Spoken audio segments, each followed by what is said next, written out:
उम्मीद करते हैं आप लोग एकदम अच्छे होंगे और एकदम स्वस्थ होंगे और मस्त होंगे। जैसा कि हम लोग इस समय क्या पढ़ रहे थे कि वैद्युत आवेश वाले क्षेत्र में एक बहुत ही महत्वपूर्ण डेरिवेशन पढ़े थे। क्या था कि वहाँ पर यहाँ पर निरक्षीय लिखा है, वहाँ पर अक्षीय था, अक्षीय अथवा अनुदैर्ध्य स्थिति। ठीक है, तो उम्मीद करते हैं आप इससे पहले लेक्चर देख चुके होंगे।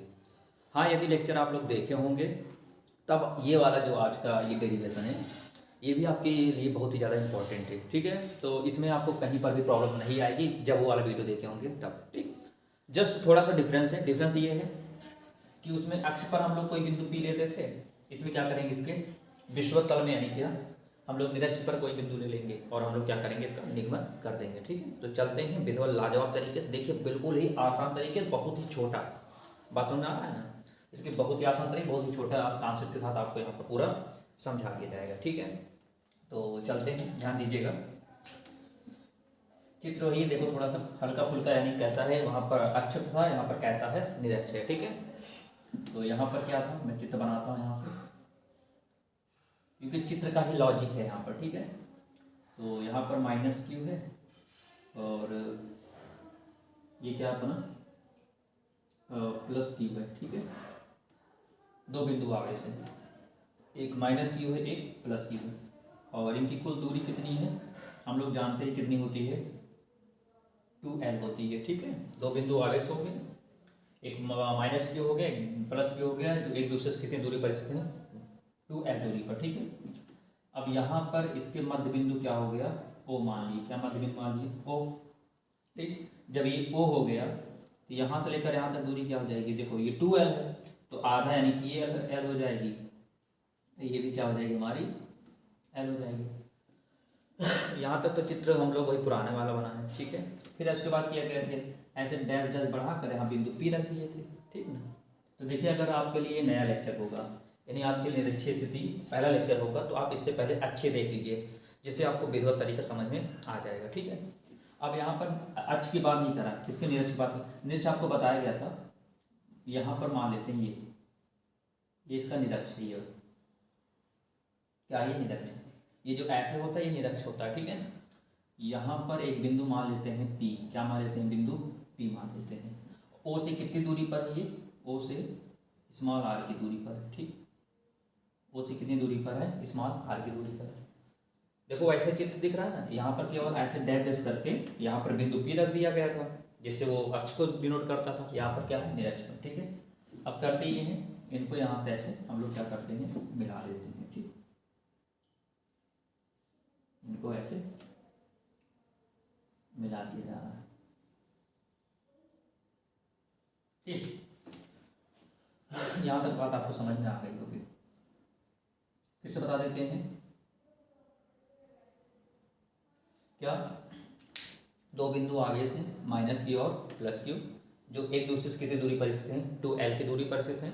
मध्य बिंदु O से R दूरी पर एक बिंदु P स्थित है, जिस पर क्या करना है, हमें वैद्युत क्षेत्र की तीव्रता ज्ञात करनी है। ठीक है, अब देखिए ध्यान से, इस प्लस क्यू के कारण इस बिंदु P पर जो वैद्युत क्षेत्र होती है वो क्या होती है, इनसे दूर जाती है। वैद्युत क्षेत्र की रेखा क्या होती है, इनसे दूर जाती है, तो प्लस के कारण इनसे दूर चली जाएंगी, क्या होंगी, इनसे दूर चली जाएंगे। तो हम लोग ऐसे बना देते हैं। ठीक है, ये ऐसा समझने के लिए आपसे ये, ठीक है, ये ऐसा थोड़ा बोल्ड कर दिया जाए ताकि समझ में आए आपको।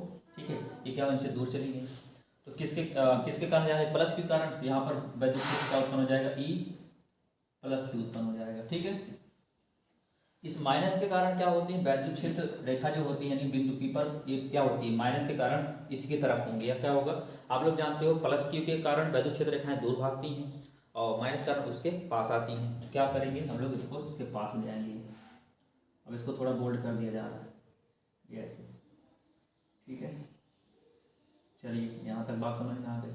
ये किसके कारण हो रहा है, वैद्युत क्षेत्र उत्पन्न हो रहा है, माइनस Q के कारण, और इसकी दिशा में आ रहा है, क्या लिख दिए यहाँ पर हम लोग, E माइनस Q, क्या लिख दिए, E माइनस Q लिख दिए। तो इतना बात समझ में आ गया होगा। ठीक है, फिर से मैं बता देता हूँ क्या किया, दो बिंदु आवेश है, एक माइनस Q एक प्लस Q, कितनी दूरी पर स्थित थे, 2L की दूरी पर स्थित थे। मध्य बिंदु क्या हो गया, O से R दूरी पर बिंदु P स्थित है। ठीक है, इसी P पर क्या करना है, वैद्युत क्षेत्र की तीव्रता ज्ञात करनी है। अब हम लोग जानते हैं प्लस Q के कारण वैद्युत क्षेत्र इस P बिंदु से दूर जाएगा, क्योंकि प्लस के कारण दूर जाता है, और माइनस का रंग उसकी दिशा में, देख लो उसकी दिशा में, माइनस की दिशा में आ रहा है, क्या वैद्युत क्षेत्र आ रहा है। ठीक है, अब इसका कर देते हैं हम लोग वियोजन। क्या कर देते हैं इसका वियोजन। हम लोग कक्षा 11 में पढ़े हुए हैं क्या, कि जैसे आपको कुछ ऐसे दिखता है, अगर इसका वियोजन करना हो तो ऐसे ऐसे डैश कर देते हैं, यानी बीच में लाइन खींचकर इनका वियोजन कर इनको मतलब विभक्त कर देते हैं। तो यहाँ पर एक कोण बनता है थीटा, जो कोण यहाँ पर यहाँ भी क्या बनेगा, थीटा बनेगा। तो जो ऐसे झुकाव कोण होगा वो हमेशा क्या लिया जाएगा, कॉस थीटा। जो झुकाव कोण होगा वो क्या लिया जाएगा, कॉस थीटा। बात समझे। अगर प्रॉब्लम होती आप समझिए, जो क्षैतिज में कोण होगा हमेशा क्या लिया जाएगा, कॉस लिया जाएगा। और इसके ऊपर भी क्या बनेगा, कोण बनेगा, यहाँ भी थीटा और यहाँ भी थीटा। ये ऊपर वाला इसको बोलते हैं ऊर्ध्वाधर, क्या बोलते हैं, ऊर्ध्वाधर। और ऊर्ध्वाधर हमेशा क्या लिया जाता है, साइन थीटा लिया जाता है। क्या लिया जाता है, साइन थीटा। बात समझ में ना, कैसे वियोजन किया जाता है। वियोजन ऐसे किया जाता है, जैसे ये है तो ऐसे ऐसे डेड लाइन खींच देते हैं बीच से, तो ये थीटा है। तो हम लोग ज्यामिति पढ़े हुए, तो ये भी क्या हो जाएगा, थीटा हो जाएगा। तो ये 36 से बना कोण है, तो ये क्या हो जाएगा हमारा, कॉस थीटा हो जाएगा। ये भी क्या हो जाएगा, कॉस थीटा। लेकिन ये ऊर्ध्वाधर है ऊपर नीचे, तो ये साइन थीटा, और ये भी क्या हो जाएगा, साइन थीटा हो जाएगा। इतनी बात आपको समझ में आ गई होगी, कोई प्रॉब्लम नहीं आई होगी। ठीक है, अब आगे समझिए अच्छे से करना क्या है इसमें। तो ये क्या हो जाएगा, ये थीटा, ये भी क्या हो जाएगा, ये थीटा हो जाएगा। ठीक है, इसको थोड़ा बड़ा कर देते हैं। अब बताओ ये क्या लिखा है, ई प्लस क्यू, लिखेंगे E plus Q cos theta. ठीक, यहाँ पर ये क्या हो जाएगा, E minus Q cos theta. ठीक है, यहाँ पर जो होगा वो क्या होगा, E plus Q sine theta. यहाँ पर जो नीचे आएगा वो क्या होगा, ई माइनस क्यू और साइन थीटा। तो बात समझ में आया। तो कोई दिक्कत नहीं है, फिर से मैं चित्र बता देता हूँ। देखो यहाँ से क्या था, ये माइनस क्यू था, ये क्या था, प्लस क्यू है। दोनों की मध्य दूरी कितनी है, 2l है, क्योंकि हम जानते हैं वैद्युत द्विध्रुव क्या होगी, दूरी 2l हो गई। मध्य बिंदु क्या मान लिए, O, तो ये कितना हो जाएगा, ये l हो जाएगी दूरी। ये कितनी हो जाएगी, ये l हो जाएगी। अब यहाँ से इसके निरक्ष पर, इसको बोलते हैं सीधा निरक्ष, यहाँ पर एक बिंदु P मान ली। इसी बिंदु P पर क्या करना है हमको, वैद्युत क्षेत्र की तीव्रता का निर्धारण करना है। इसको ऐसे मिलाया और इसको ऐसे मिलाया। अब प्लस क्यू के कारण इस बिंदु P पर वैद्युत क्षेत्र जो होता है दूर होता है इससे, ये हो गया प्लस क्यू के कारण, ई प्लस क्यू के कारण हो गया। माइनस के कारण बिंदु P पर वैद्युत क्षेत्र इसकी दिशा में होता है, माइनस की दिशा में होता है। ये हो गया इसकी दिशा में, ये क्या हो गया इसकी दिशा में, किसके कारण, माइनस क्यू के कारण। अब इसका वियोजन कर दिए, वियोजन कर दिए, ये थीटा, ये भी थीटा। अब वियोजन करेंगे, जो 36 से बना कोण होगा वो क्या होगा, कॉस थीटा। तो E plus Q cos theta, फिर ये E minus Q cos theta. ये हो गया ऊर्ध्वाधर, ये हो गया E plus Q sine theta. ये हो जाएगा ई माइनस क्यू और हमारा साइन थीटा। और इनके बीच की दूरी कितनी थी, r थी। अब देखो ध्यान दो, समझो बात अच्छे से। देखो E plus Q cos theta इसी दिशा में, ई माइनस की कॉस थीटा इसी दिशा में। दोनों जब एक ही दिशा में है ना, तो आपस में जुड़कर सीधे ये आगे निकल जाएंगे। बात समझ रहे हैं ना, ये दोनों आपस में जुड़कर सीधे आगे निकल जाएंगे। और ये देखो साइन थीटा और इस साइन थीटा की दिशा क्या विपरीत है, एक ऊपर जा रहा है एक नीचे जा रहा है। तो आपस में दोनों क्या करेंगे, ऐसे अपने मार्ग को ऐसे निरस्त कर देंगे। क्या कर देंगे, अपने मार्ग को निरस्त। क्यों, क्योंकि एक की दिशा ऊपर है, एक दिशा नीचे है। बात समझ आया। तो आप इसको समझने के लिए ज़्यादा चित्र में ज़्यादा कुछ मतलब डायग्राम यानी ज़्यादा कुछ 3-5 ना हो, इसलिए क्या करते हैं, इसको मिटा देता हूँ। ठीक है, यहाँ से इसको भी क्या करते हैं, मैं से मिटा देते हैं। बस इतना आपको बनाना है। ठीक है, अब भाई साइन साइन तो कट ही जाएगा, तो उसका दिखाने से कोई मतलब है नहीं। ठीक है, तो आपका चित्र समझ में आपको आ गया होगा। ठीक है, ये देखो ई प्लस की कॉस थीटा, ई माइनस की कॉस थीटा, दोनों एक ही दिशा में है, तो दोनों आपस में जुड़कर सीधे आगे निकल जाएंगे। बात समझ में आया। अब चित्र आप सीख गए होंगे, कहीं प्रॉब्लम्स आती है तो वीडियो को बैक कीजिए, आप एक बार फिर से देखिए, आपको अवश्य समझ में आएगा। ठीक है, तो अब चलते हैं हम आगे। तो वही चीज़ यहाँ भी लिखेंगे, क्या, माना करके, माना वैद्युत द्विध्रुव माइनस क्यू तथा प्लस क्यू से मिलकर बना है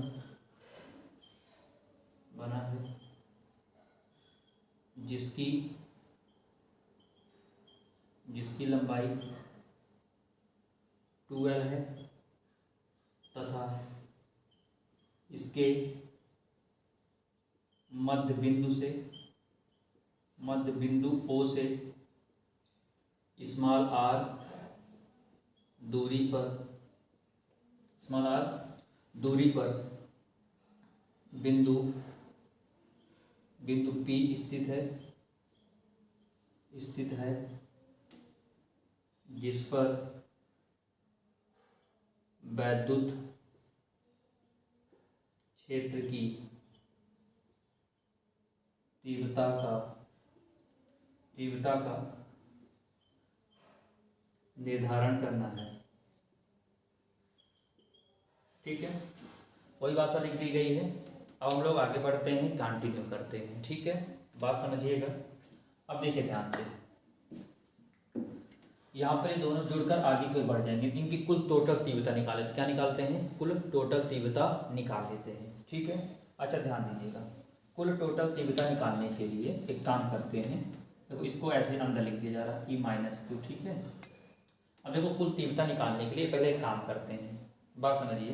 पहले -Q से बिंदु P तक की दूरी निकाल लेते हैं, यानी कितनी दूरी पर बिंदु P स्थित है। जैसे उसमें पहले दूरी निकाले थे, यानी R निकाले थे, और इस +Q से इस बिंदु P तक की दूरी निकाल लेते हैं। देखो भाई आपको कुछ दिख रहा होगा, क्या दिख रहा है? यहाँ से आपको चित्र कुछ ऐसा दिख रहा होगा, ध्यान समझिएगा अच्छे से। ये ऐसा दिख रहा होगा, यहाँ से लेकर यहाँ तक L है, फिर यहाँ से यहाँ तक फिर L है। ये पूरा है R। ठीक है, नामकरण करते हैं इसका। यहाँ P है, यहाँ A कर देते हैं, यहाँ B कर देते हैं। ठीक है, यहाँ बीच में O है, यहाँ पर A कर दिया, यहाँ पर B कर दिया, यहाँ पर P कर दिया। तो देखो आपको कुछ दिख रहा होगा। देखो यहाँ से त्रिभुज दिख रहा होगा। देखो क्या दिख रहा है? त्रिभुज। आपको त्रिभुज दिखा। त्रिभुज क्या दिखा? AOP। क्या दिखा? यहाँ ऐसे भी कर सकते। देखो POA क्या दिख रहा है? समकोण त्रिभुज दिख रहा है। क्या दिख रहा है? समकोण त्रिभुज दिख रहा है। दिखा ना समकोण त्रिभुज? समकोण त्रिभुज देखा आपको? तो आप लोग जानते हो, यहाँ देखो ये देखो दो भाग में बटा है। एक ऐसा बटा हुआ है, अच्छे समझिएगा, और एक ऐसा बटा हुआ है। तो ये इसको निकाल लेते हैं, फिर एक बार इसका निकाल लेते हैं, देख लेते हैं। देखो ध्यान से, समकोण त्रिभुज तो क्या हम जानते हैं? हम समकोण जानते हैं क्या?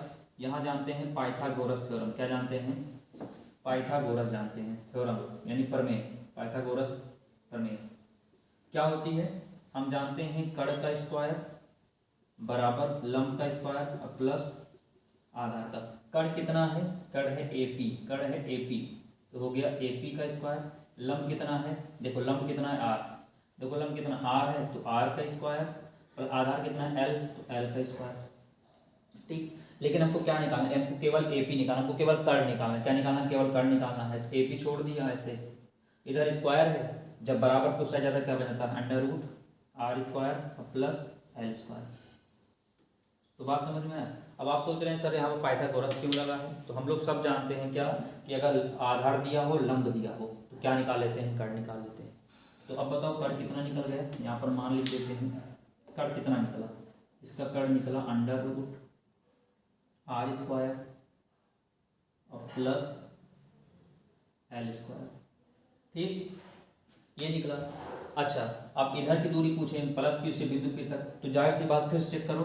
अब इस त्रिभुज के ले लो, किस त्रिभुज को ले लो? यहाँ से त्रिभुज को देखो, POB त्रिभुज POB। ये भी क्या है? समकोण त्रिभुज है। क्या है? हमारे समकोण त्रिभुज है। ठीक है, अच्छा यहाँ पर देखो फिर से, ये लंब यही तो है बीच में, यानी ये उभयनिष्ठ भुजा है। लंब कितना दिया है? R दिया है, और यहाँ पर देखो आधार कितना है? L दिया है। देखो सेम ही सेम तो है। देखो ये वाला त्रिभुज और ये वाला त्रिभुज, यानी ये वाला त्रिभुज और ये वाला त्रिभुज सब सेम ही तो है। इसका भी आधार कितना है? L है। इसका भी आधार कितना है? L है। इसका भी लंब कितना है? R है, और इसका भी लंब कितना है? R है। बात समझा? यानी इस त्रिभुज का भी आधार कितना है? L है। इस त्रिभुज का भी आधार कितना है? L है। इस त्रिभुज का लंब कितना है? R है। इस त्रिभुज का भी लंब कितना? R है। तो जब दोनों सेम है, जब निकालेंगे पाइथागोरस, फिर से तो यही आ जाएगा। क्यों? क्योंकि इसका आधार सेम है, इसका भी लंब सेम है। इसकी भी दूरी कितनी आ जाएगी? इसकी दूरी आ जाएगी क्या? ऐसे लिख देना। ठीक है, R² और प्लस L²। तो बात समझ में आ गया यहाँ से। अब इसको मिटा दें हम, बात समझ में आए? इसको हम नोट कर सकते हैं कैसे आया। माइनस क्यू से बिंदु पी तक की दूरी कैसे निकाला, ये हमको लंब दिया, आधार ये दिया है, ये लंब दिया है, कर निकाल सकते हैं पाइथागोरस का सूत्र लगाकर। यहाँ पर भी ये कर सकते हैं, हमको क्या दिया है, ये आधार दिया है, ये लंब दिया है, तो हम लोग पाइथागोरस निकाल सकते हैं, क्योंकि बिना दूरी के हम लोग वैद्युत तीव्रता नहीं निकाल सकते। अब चलिए इस फॉर्मूला हम लोग अप्लाई कर देते हैं, काम हमारा हो जाएगा। ठीक है, बात समझ में आए? बस मेन होता है क्या, आपका मेन चित्र होता है, क्या होता है, ये चित्र। अगर चीज़ समझ में आ जाता है तो कोई प्रॉब्लम नहीं होगी। ठीक है, अगर देखिए पहला देखिए होता ये है ना कि आप इसको पहली बार पढ़ रहे होते हैं तो प्रॉब्लम्स आती हैं, इसलिए अगर प्रॉब्लम्स आती हैं तो आप वीडियो को बैक कीजिए, फिर से देखिए, ना आए फिर से बैक के फिर देखिए, आपको अच्छे से समझ में आ जाएगा। ठीक है, क्योंकि एक एक कॉन्सेप्ट आपको यहाँ पर बताया जा रहा है। ठीक है, इतना बात आपको समझ में कैसे निकला under R square plus L square. अब देखो, अब निकालते क्या है, कुल तीव्रता निकाल लेते हैं। क्या, माइनस क्यू तथा प्लस क्यू के कारण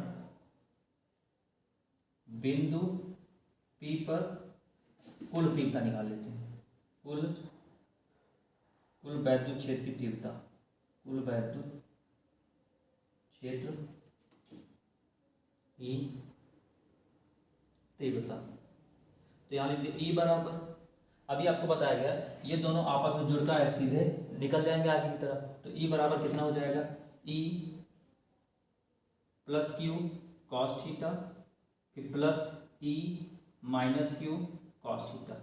भाई अगर कुल वैद्युत तीव्रता निकालेंगे तो क्या करेंगे, दोनों ई वाले को क्या करेंगे, e minus plus q minus q आपस में जोड़ेंगे। हमने क्या किया, इनको जोड़ दिया, यही समझाया गया। ई हमको निकालना है, क्या करेंगे, दोनों आपस में जुड़कर सीधे निकल जाएंगे, तभी ई निकलेगा।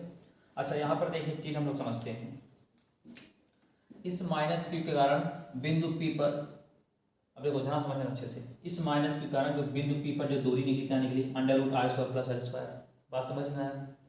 इस प्लस क्यू के कारण जो दूर बिंदु पी पर दूरी निकली, क्या निकली, under root R square plus, देखो ये भी सेम है और ये भी सेम है, सही है ना। देखो यहाँ पर इसकी आधार और इसका आधार, दोनों का यहाँ भी आधार सेम है, बात सही है। यहाँ पर इसका लंब और इसका लंब, दोनों का लंब क्या है, समान है।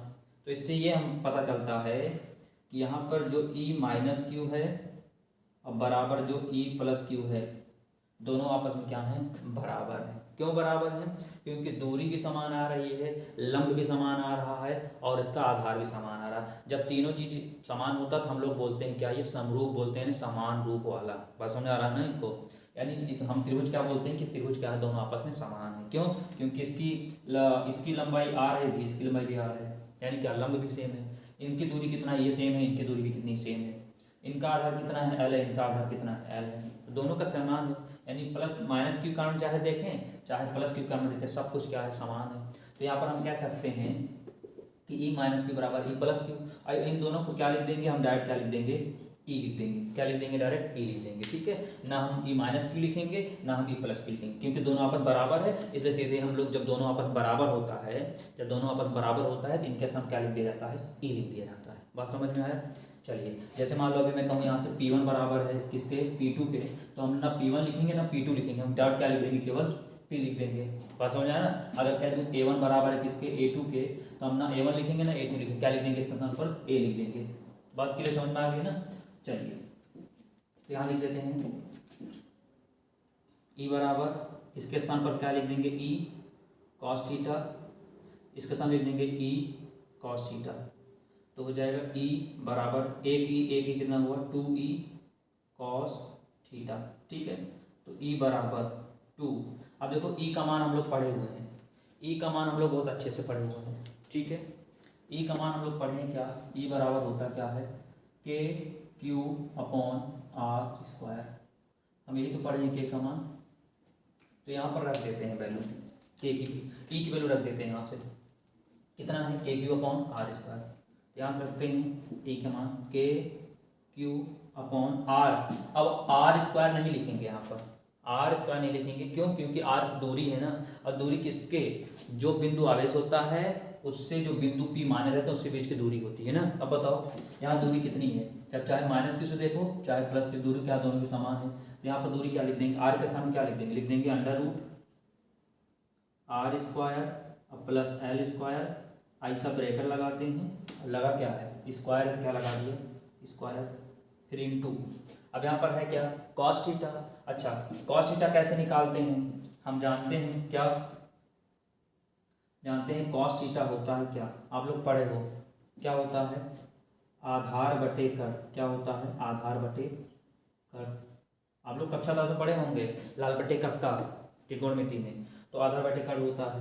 तो कॉस थीटा क्या हो जाएगा, आधार कितना है, देखो एल है, चाहे इसका देखो चाहे इसका देखो, दोनों को बराबर है। देखो आधार कितना एल हो गया, कण कितना निकला हुआ है, कण निकला हुआ है अंडर रूट ये, चाहे इसके लिए चेक करो चाहे इसके लिए चेक, दोनों मान बराबर है, कण तो बराबर है क्योंकि ये 90 है ये भी 90 है, और 90 सामने वाला क्या होता है हमेशा कण होता है। तो दोनों का कण बराबर, चाहे जिसका कण लिखो, चाहे माइनस क्यू वाला लिखो चाहे प्लस क्यू वाला लिखो।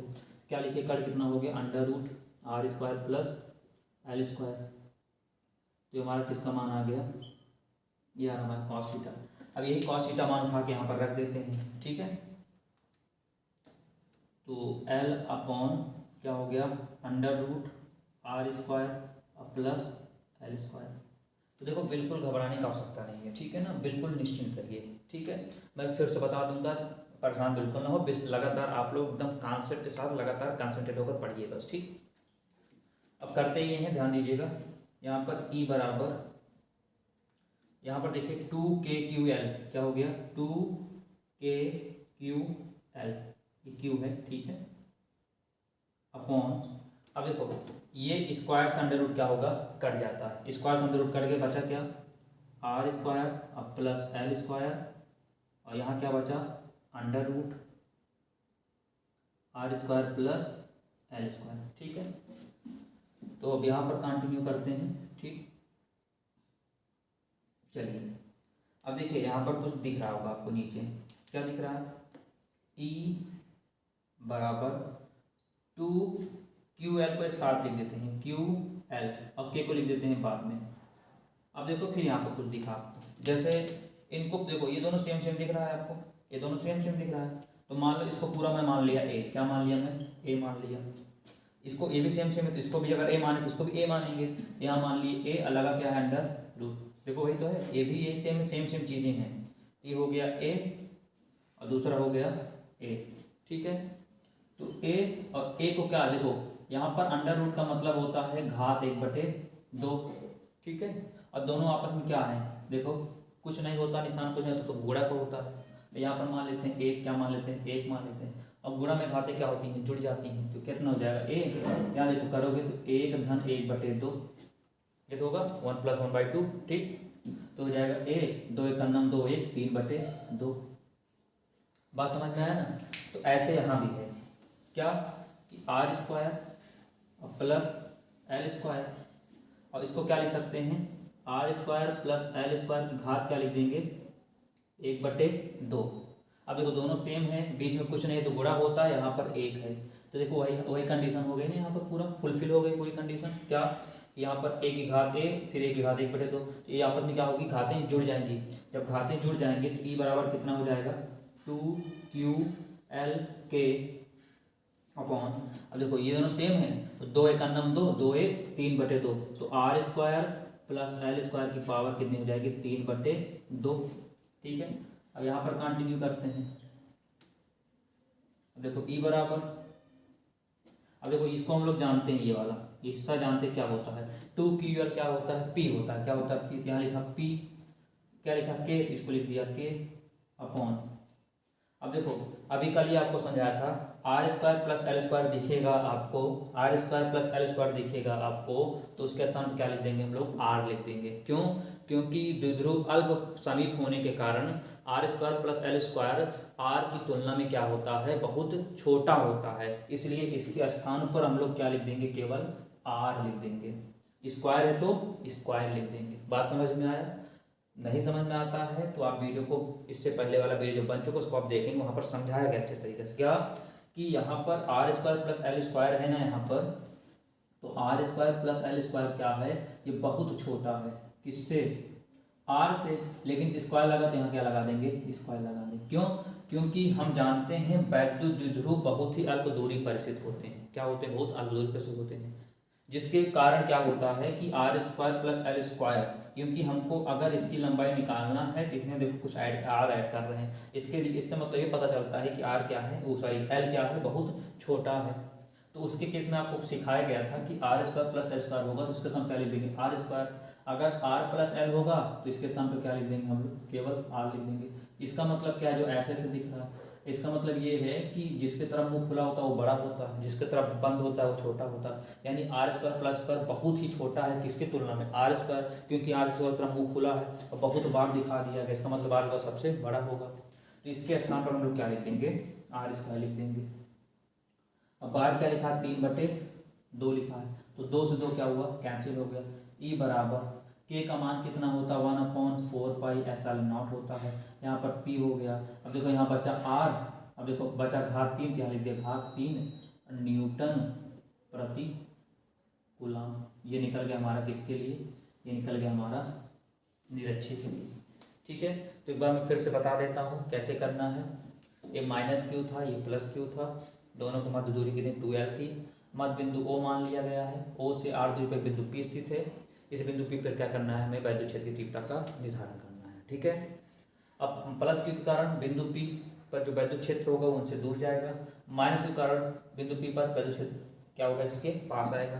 अब किया क्या, यहाँ से इनका वियोजन कर दिया, तो जो क्षैतिज कोण बढ़ता है वो हमेशा कॉस होता है, तो ये ई प्लस कॉस थीटा हो गया, ई माइनस कॉस थीटा हो गया। और जो साइन होगा आपस में अपना रास्ता क्या कर देंगे, निरस्त कर देंगे, क्योंकि एक दूसरी दिशा में दूसरी दिशा में, ये दोनों एक ही दिशा में है तो आगे जुड़कर आगे बढ़ जाएंगे। ठीक, अच्छा यहाँ पर देखो, यहाँ पर ये क्या है, आपको देखो यहाँ पर आधार सेम है, इस भी त्रिभुज का आधार सेम है, इसका भी लंब सेम है, किसका भी लंब सेम है, क्योंकि दोनों में उभयनिष्ठ भुजा है, तो दोनों का ये लंब का काम करेगा, इस त्रिभुज के भी लंब काम करेगा, इस त्रिभुज के लिए भी लंब का काम करेगा। ठीक है, तो हम लोग क्या निकाल लिए, जब हम जानते हैं किसी त्रिभुज में आपको लंब पता रहता है और आधार पता रहता है, तो हमको क्या निकाल लेते हैं, हम लोग कर्ण निकाल लेते हैं। हम लोग कर्ण निकाला, कर्ण मतलब क्या है, इसकी दूरी हो गई -q से बिंदु P तक की दूरी हो गई और +q से बिंदु P तक की दूरी निकल आई। अब हमने क्या किया, यहाँ निकाला -q तथा +q के कारण बिंदु P पर कुल वैद्युत क्षेत्र की तीव्रता, E बराबर E + q cos theta E minus cos. हम जानते हैं कि E + q - q किसके बराबर है, E के बराबर। क्यों, क्योंकि इनमें सब कुछ बराबर है, लंबाई भी इसकी यानी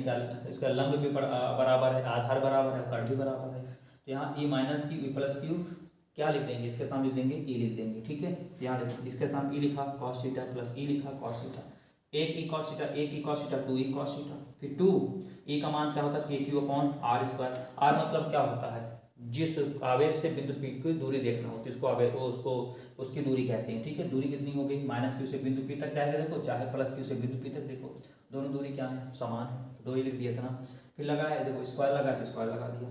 फिर cos थीटा कैसे निकालते हैं, आधार बटे कर्ण, आधार हो गया ये हमारा L हो गया, चाहे इस त्रिभुज के लिए चेक करो, चाहे इसके, चाहे इस -q के लिए चेक करो, चाहे +q के चेक करो, दोनों का आधार सेम है, कर्ण भी दोनों का सेम है। क्या लिखा, आधार बटे कर्ण, आधार L हो गया, कर्ण कितना हो गया, √L² + L² हो गया।